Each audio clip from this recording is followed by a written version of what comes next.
বাবা আর কত দূর? এই তো মা, আর একটু, প্রায় পৌঁছেই গিয়েছি। এ কথা বলতে বলতে তো প্রায় 1 ঘন্টা পার করে ফেললে, তবুও তো পৌঁছতে পারলাম না। ঠিকঠাক বলো তো আর কত দূর? এই তো মা, আর 5 মিনিট গেলেই পৌঁছে যাব। এই গরমে হাঁপিয়ে উঠেছি বাবা। গাড়ির ভেতরে ভীষণ রকমের ভ্যাপসানো গরম, পুরো ঘেমে গেছি। হ্যাঁ রে মা, খুব গরম। ভেবেছিলাম গ্রামের পরিবেশ কিছুটা ঠান্ডা হবে, কিন্তু এখানে এসে তো দেখছি ঠিক উল্টো। শহরে থাকলে তাও কিছুটা এসির নিচে ঘুমোতে পারতাম, আর এখানে তো এসিও নেই। তোর বাবা সবকিছুতেই বেশি বেশি। কেন আসতে হবে এখানে কে জানে। গাড়ির ভিতরেই এত গরম, তোমরা গাড়ি থেকে নামলে দেখবে গ্রামের এক শীতল মাখা বাতাসে পুরো শরীর জুড়িয়ে গিয়েছে। এসির এত দরকার পড়বে না, ওসব কৃত্রিম বাতাস তো অনেকেই খেয়েছো। এখন না হয় একটু প্রাণ জুড়ানো বাতাস খাও। শুনছো মা বাবার কথা? আমরা নাকি কৃত্রিম বাতাস খেয়েছি এতদিন, আর এখন বাবা আমাদের আসল বাতাস খেতে গ্রামে এনেছে। উফ, বাবা তুমি পারো বটে। এই দাঁড়া দাঁড়া, আর যাস না, ও এই যে পৌঁছে গিয়েছি। ওহ, বাঁচালে। এটাই সেই তোমার বিরাট বড় মহল? হ্যাঁ গো, দেখো একবার, দেখলেই চোখ জুড়িয়ে যাবে। বাইরে থেকে ভিতরে দৃশ্য আরো বেশি সুন্দর, একেবারে যেন চোখ ধাঁধালো জমকালো আয়োজন। তাই নাকি? তবে মিথ্যে বলবো না, মহলটি বেশ বড় আর দেখতেও সুন্দর। বাবা মেয়ের প্রশংসা করা শেষ হয়েছে? শেষ হলে তাহলে আমরা চলি।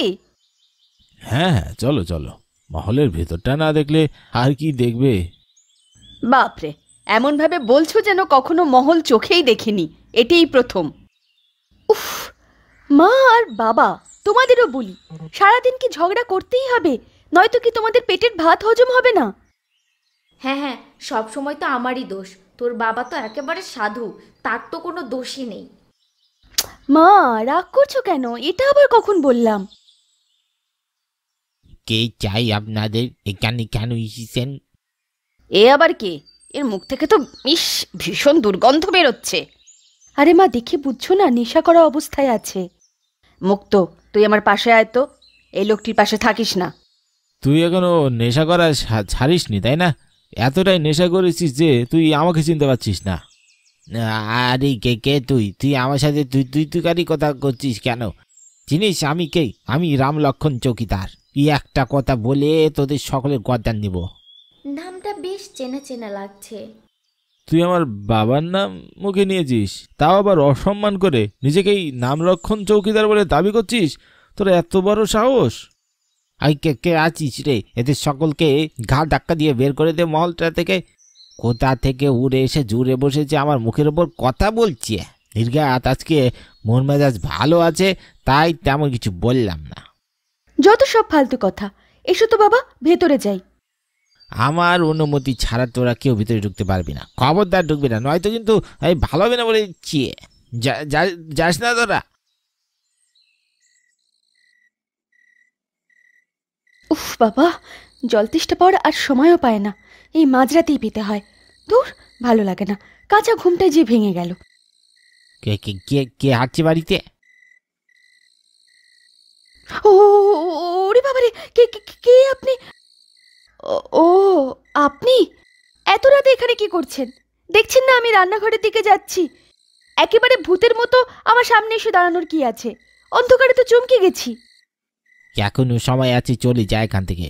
এই মহলটি আমার, এই মহলটির ভাগ আমি কাউকে দেব না, কাউকে দেব না। কি আবল তাবল বকছেন? এই মহলটি আপনার মানে? এই মহলটি তো আমার দাদু রাম লক্ষণ সর্দারের। আমি আমি সেই রাম লক্ষণ চৌকিদার। দূর, যত সব পাগল ছাগল লোকজন। শুনুন, এখান থেকে আমাকে কাজে যেতে দিন।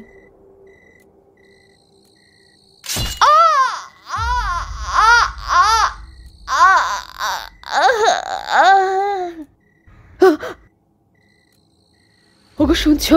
মনে হলো মুক্ত চিৎকার করে উঠলো। কি গো, শুনতে পাচ্ছ? কি কি হয়েছে? এত ডাকাডাকি করছো কেন? মনে হচ্ছে মুক্তর কিছু একটা হয়েছে। আমি স্পষ্ট ওর চিৎকার শুনতে পেলাম। মানে? হ্যাঁ গো, নয়তো আর বলছি কি। চলো গিয়ে দেখি মুক্তমার কি হলো। কিছু একটা দেখে আমার ভয় পাইনি তো।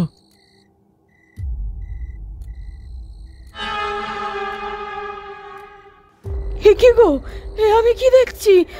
আমার মেয়ের লাশ! তোর এত বড় সাহস দারোয়ান, তুই আমার মেয়েকে মেরে ফেলেছিস? তোকে আজ আমি কিছুতেই ছাড়বো না।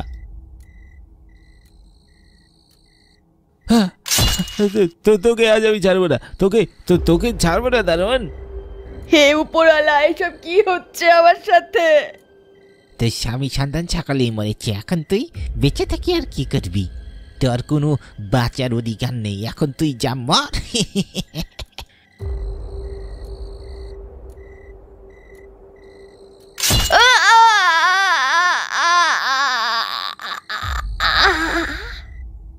পথের কাটা সব সরিয়ে দিয়েছি, এখন আর কোনো চিন্তা নেই, সব রাস্তা একদম ক্লিয়ার।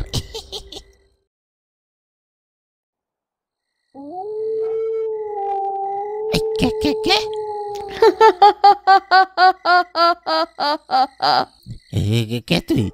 তাকা আমার দিকে। আরে বাবা, কে তুই? কে চাচ্ছে এখানে? তোকে চাই, তোকে। তোর রক্ত খেতে চাই। দিবি? দিবি আমায়? মানে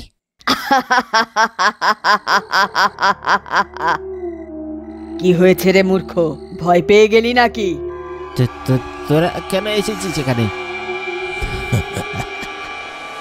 কেন, তুই কি মনে করেছিলি আমার বাবা পৈতৃক সম্পত্তি আমি তোকে অবৈধভাবে ভোগ করতে দেব? এ কখনোই সম্ভব নয় রে। চলে যা এখান থেকে বলছি, নয়তো ভালো হবে না বলে দিচ্ছি। তবে রে,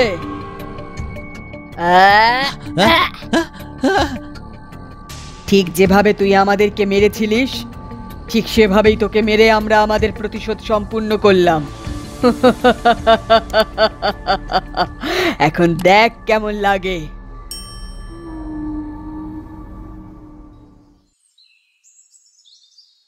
এমন নিকৃষ্টভাবে দারোয়ানকে মারলো কে? কার এত ক্ষোভ থাকতে পারে? কে নিয়েছে প্রতিশোধ? আর কিসেরই বা এসব প্রতিশোধ? সামান্য দারোয়ানের প্রতি কার এত রাগ?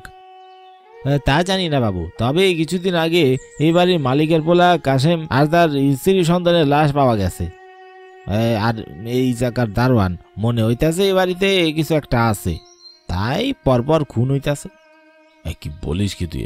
এসব কুসংস্কার আমি মানি না। যতই হেলাফেলা করেন না কেন বাবু, তবে জিনিসটা কিন্তু সত্য। মিলিয়ে নাও আমার কথা। হতে পারি আমরা ছোটখাটো গরিব মানুষ, তবে কথা কইল হক কথা কই আমরা। যা তো এখান থেকে, যা, অযথা কথা বাড়াস না। নিজের কাজ কর গিয়ে, যা, ভাগ।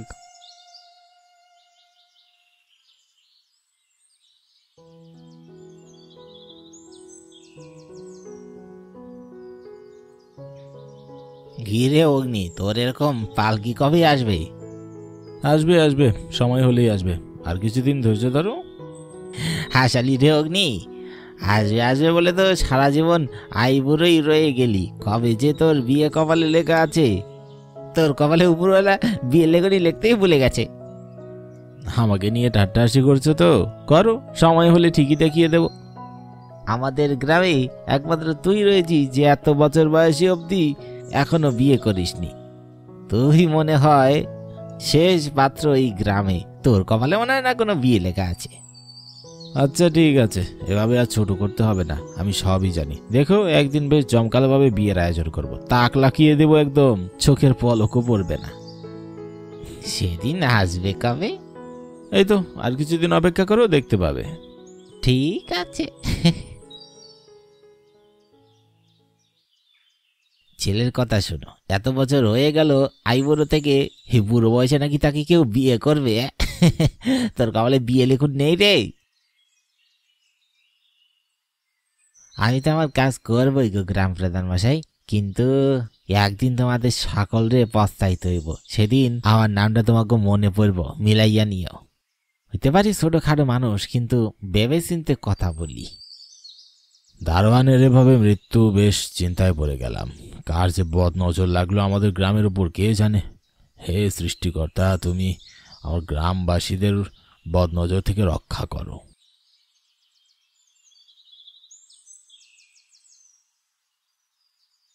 বাবা এসেছিস?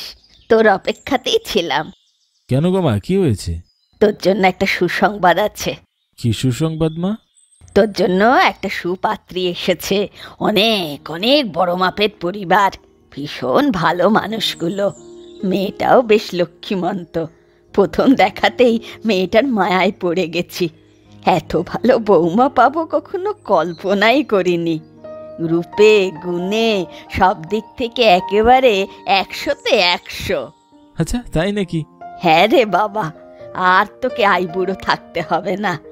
গাঁয়ের মানুষজন ভীষণ খ্যাপায়, আর কেউ তোকে খ্যাপাতে পারবে না।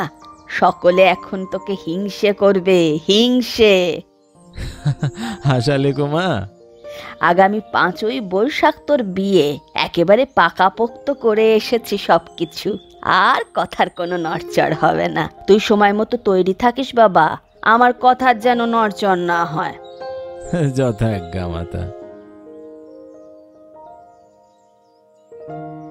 কি গো অগ্নিদা, শুনলাম তোমার নাকি বিয়ে? হ্যাঁ রে, ঠিকই শুনেছিস। তো কার সাথে বিয়ে? দাদাজি একেবারে লজ্জায় লাল হয়ে গেছে, বলবে কিভাবে? ধুর, কি যে বলিস না। তবে তোরা কিন্তু বেশ পেকে গেছিস। দাদা, আজকেই কাকা কাকিমাদের বলবো। দাদা রাগ করছো কেন? আমরা তো শুধু মজাই করেছি। ছোট বলে কি আমরা মজা করতে পারি না? মজা কি শুধু তোমরা বড়রাই করবে? ও হয়েছে, যত পাকনা পাকনা কথা বলতে হবে না তোকে। বেশ পেকেছিস কিন্তু তুই। একেবারে ঠিক কথা বলেছে গো দাদা। দিন যতই যাচ্ছে পর্দা আরো পেকে বেড়ে উঠছে। ভালো লাগছে না রে। এখন উঠি, তোদের দাওয়াত থাকলো আমার বিয়েতে। তোরা আসবি কিন্তু। যাবো তো ঠিক আছে, তবে ঠিকানা কোথায় সেটা তো বললে না। রামলক্ষণ সর্দারের বড় মহলটিতে বিয়ের কাজ সম্পন্ন হবে, সেখানেই চলে আসিস। বাবা, সে তো এলাহি কারবার গো। হ্যাঁ রে, আমার সেই ছোট্ট থেকে ইচ্ছা জমকালো লাইটিং করে বিয়ে করব। তাই এমন আয়োজন। আসতে ভুলিস না কিন্তু। ঠিক আছে।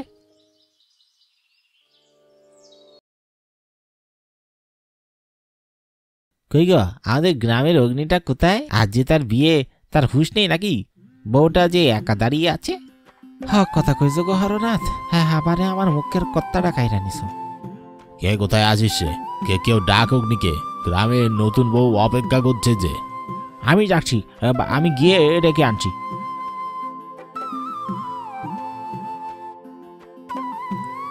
এই যে দেখো, আমি কাকাকে ডরে নিয়ে এসেছি। আরে লাগছে আমার, ছাড়ো, হাত ছাড়ো। আমি কি পালিয়ে যাচ্ছি নাকি? যেতেও তো পারো, তাই তো শক্ত করে বেঁধে রেখেছি। আহা, ছাড় দেখি নরেশ, ওকে যেতে দে মণ্ডপে। যাও গো দাদা, যাও। বিয়ের কাজ শুরু করে দিন পুরোহিত মশাই। সকলে এখানে উপস্থিত আছে তো? হ্যাঁ হ্যাঁ, সকলেই উপস্থিত আছে, কোনো সমস্যা নেই। আপনি শুরু করুন।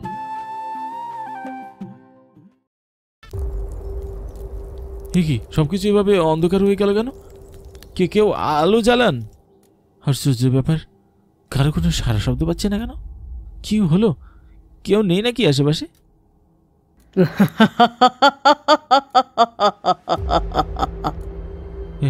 কে আসলো এভাবে? আমি হেসেছি।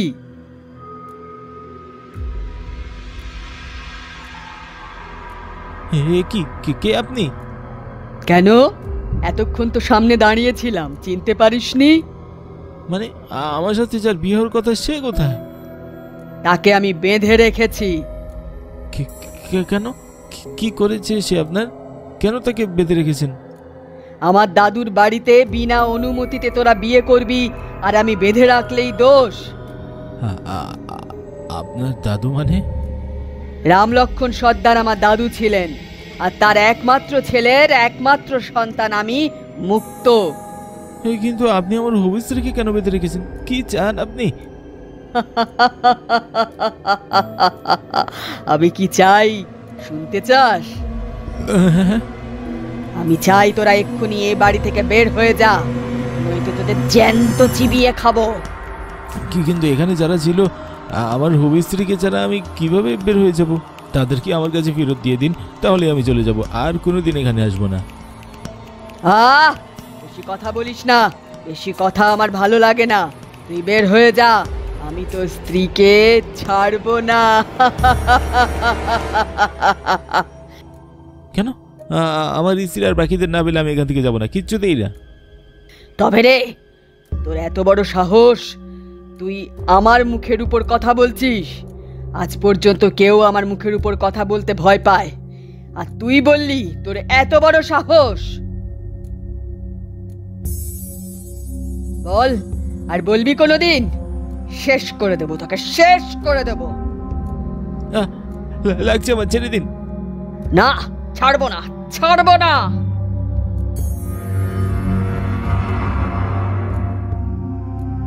মুক্ত মা, ছেড়ে দে, ছেড়ে দে ওকে। ছেড়ে দে রে মুক্ত, ছেড়ে দে। এসব পাগলামি করে না মা। তোমরা আমাকে বাধা দিও না, একে আমি শেষ করে দেব।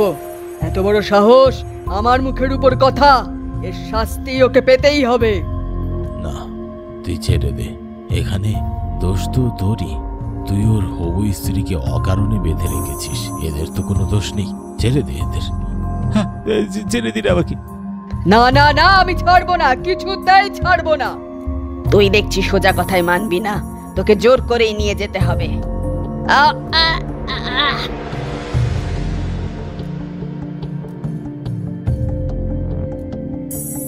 বাবা, তুমি তোমার বিবাহ সম্পন্ন করো। এ কাজে তোমাকে কেউ বাধা দেবে না।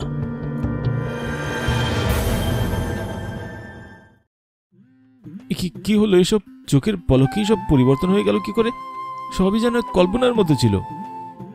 কি গগ্নি, কি ভাবছো এত? কে? দাদা মনে হয় কনফিউজড, কি করবে বুঝতে পারছে না। আর নতুন বউটিকে দেখে যেন সব ভুলে গেছে। চুপ কর, বেশি কথা বলিস তুই। তোমরা থামো, শুভক্ষণ পেরিয়ে যাচ্ছে। শুরু করে দিন পুরোহিত মশাই, আর আমরা একটু কথা বলবো না। শুরু করে দেন। আমাকে গ্রামের আইবরা ছেলেরও বিয়া হয়ে গেল। আহ, কি আনন্দ! হকগলের বিয়া হয়ে গেল, আর কারো বাকি থাকলো না।